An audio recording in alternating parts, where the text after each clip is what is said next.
Hi, I'm Anne-Marie Valverde. This is GIB Radio, and I'm here with the very creative, uber-talented Mr. Nathaniel Conroy. Hello. How are you? Good, good. You're good? Yeah. So, tell me a little bit about Art and Movement. Art in Movement is like a dance. It's a dance center I've set up here. As you might know, I spent the last 19 years touring with dance companies and working with different artists. And I decided to stop touring, especially with Stomp that I was just now, to come back and focus and give my energy back to Gibraltar. Although I still work abroad, go back and forth to do my own thing. What it is a dance center, but a dance center that's open to everybody, which means that everybody can come in and do a class, whether it's in contemporary or street dance or in percussion. It's also martial arts, because it's a martial arts club. That's why I've got my suit. So there's a lot of different things happening, and also we do a lot of performances, but not just in the theatres, but on the streets. We also bring lots of performers from outside, whether it's in aerial dance or in Stomp or all these famous artists that I've worked with, to come down every couple of months to kind of work with the kids and to improve dance in Gibraltar generally. So you're bringing your knowledge in the years. Indeed, yeah. I always wanted to do this, to set my own dance school, and unfortunately when you work abroad you focus in on doing your job. But now the great thing about it is I can come back here and all the experiences that I've had I can share back with my community, and I can create all the stuff I've always wanted to be creating. That's fantastic. Now I know that you started it. Did you start martial arts first or Martial arts when I was 3 years old. I had no choice. I was born in a judo club literally. And my father, he celebrates 50 years of teaching next week. So since I was 3 years old, I was always in the judo club, and my uncle Peter as well. So this obviously brought me into the whole atmosphere of training hard and discipline. And then I started dancing when I was 7, break dancing on the streets. So it was break dancing? Break dancing when I was 7, yeah. Yeah, and that progressed? Then I started dancing. I think the first time I ever danced was in a school play. And once I danced, that was it for me. It was like, it just came natural. I really enjoyed it, and I got such a buzz that I knew that's what I wanted to do. And ever since then, I was doing shows every couple of weeks. And then I set my own dance group in Gibraltar called Public Demand when I was 16. And unfortunately, I left when I was 18 to study, and I thought I was going to come back after 3-4 years to continue. I have now, but 19 years later. So the road took you somewhere else, obviously. Indeed, yeah. And you also play percussion. Yeah. So where does your passion lie, do you reckon, or do you collaborate them all together? I'm a dancer. The thing is that for me, I've never really been. I've always considered myself more of an artist, because I paint, I draw. I went to art school. I do martial arts and dance. So I'm a dancer, but at the same time, I'd never really liked to kind of make boxes into like ballet, contemporary, street dance, and so on. I was quite lucky that I came from the martial art, like I said, and then street dance, and then I trained classically, which is quite an odd thing to do. Normally people do the reverse, if they do that. It's a quite odd combination.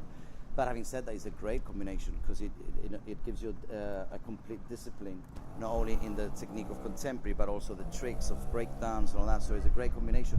And due to this, I've been able to just work with different companies, not just classical dance company like where I started. Then I went to dance theater. Then I went to kind of commercial work. I worked with Wycliffe Jean and the Spice Girl, all that kind of stuff. So everywhere I've been, I've just, like a sponge, I've managed to get things and stuff. But I've always been a creative first of all, so I've always had more passion in creating stuff. So the more you learn, the more you have in the palette to draw or to create or whatever. Yeah. And then because of my dance school, my dance training, I had some knee problems, some unfortunate knee operations. And I spend more time with the musicians and playing drums for dance classes. And that's when I started playing drums. And from then on, 6 years later, I auditioned for Stomp, which is a percussive show with movement and dance. So I've been touring with them for quite a few years around the world. Oh, that's fantastic. So capoeira, is that how you pronounce it? Capoeira, yeah. Capoeira. So I don't know whether to consider it a dance, a martial art, because it's just so fluid and so beautiful. It's beautiful, that's why I love it. I used to compete in judo and jiu-jitsu quite a lot. I had to make a drastic decision to leave the competitive judo world because of the knee problems that I had, and obviously dance was my livelihood, so it was more important. So I left all the martial arts. And then when I was in Leeds training, there was a capoeira school there, which I popped in, and I just fell in love with it straight away. Because again, it is a martial art, but it's more of a dance thing, where is judo. I decided to leave because of my dance career. Leave the competitiveness. Capoeira was more of a fluid, as you say, dance form. So it kind of complemented my style tremendously, and in fact it really helped me in the future when I work for other dance companies that do a lot of capoeira. But capoeira, what it is, it's the reason why it's like dancing and it is a martial art at the same time is because it was created by the slaves in Angola, in Africa, and when they were taken to Brazil, obviously they were not allowed to show any aggression or to see them kind of like fighting, but they wouldn't be allowed by the masters or whatever.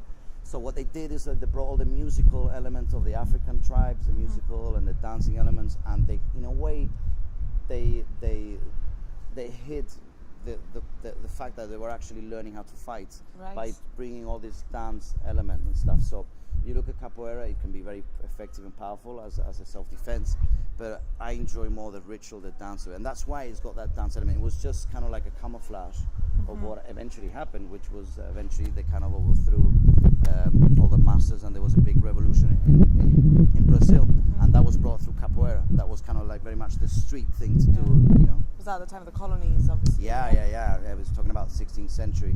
There was 2 revolutions, and capoeira became a national sport or art form. It was the national art form, and it was banned by a fascist party when they were there, and only in the 70s did it come back. And now it plays a very important role as a representative of Brazil, but more importantly, like bringing kids from the streets and bringing something that they can get interactive with, you know, and keeping them away from the drugs and all the kind of bad things that can happen in very poor countries like in sometimes Brazil. Give them a focus. Yeah, I mean, you see them in the streets and it's incredible. You see little kids dancing 4 or 5 years old doing capoeira, and you can tell because when you work in dance companies and you see Brazilian that audition, you know that they've done capoeira, and they always have a bit of an advantage because of the fluidity and the control that they have with the legs.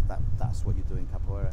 That's amazing. So when are you teaching? Yeah, well, we brought capoeira to Gibraltar. I always wanted to do that, and I brought a Brazilian friend who's a professor, Paolo, and he comes down every Wednesday. So we do class every Wednesday at 8 o'clock for an hour and a half to 2 hours, and that's what we're doing for now. And we do also every 2 or 3 weeks we go down to Kate Smith's. We will be down there Saturday to do some demonstrations.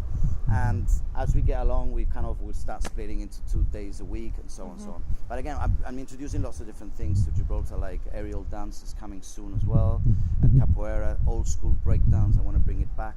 So there's quite a few things happening. So slowly but surely, that's fantastic. You know, everything will start growing. Yeah, that's great. Well, it's much needed really, because you get to see the standard forms of dance here, but you know, capoeira is definitely first. Definitely, it's great. I mean, because even in dance world in Gibraltar, it's improved to where when I was here, obviously because we've had people going to university and stuff. But having said that, it's a bit sad that I can see that the main focus of dance in general in Gibraltar is to do with competitions, which can be a fun thing and can be a great thing. But I don't think it's a great thing if it's overdone, if it's too much focus on competition, because dance is an art form. It's not a sport. And although you might learn, and I think it's fantastic for youth to go abroad and compete because they actually meet other people and other cultures and so on, it should be really that. I mean, dance is an art form, so there's many places you go to do a platform, which means you share your work, and you know, and that for me is much more important than competing. And this is what my dance center is really all about as well. It's not about competition, it's about sharing, it's about creating and learning and mixing. That's why we have street dance class, contemporary class, capoeira class, all these different elements that help me to become who I was or who I am. And so in a way, once the kids start doing this, then when we do a show, we can mix all these elements so you can see how it works, and not teach that, you know, either you do ballet or you do contemporary or you do street dance. Dance is dance, and you know, and everybody adapts to what they're good at. Allow them to express themselves the best way they can. That's fantastic. And that's the main thing. Nathan, thank you very much. I will be coming to one of your classes. Definitely. So awesome. Fantastic. Thanks a lot. Thank you.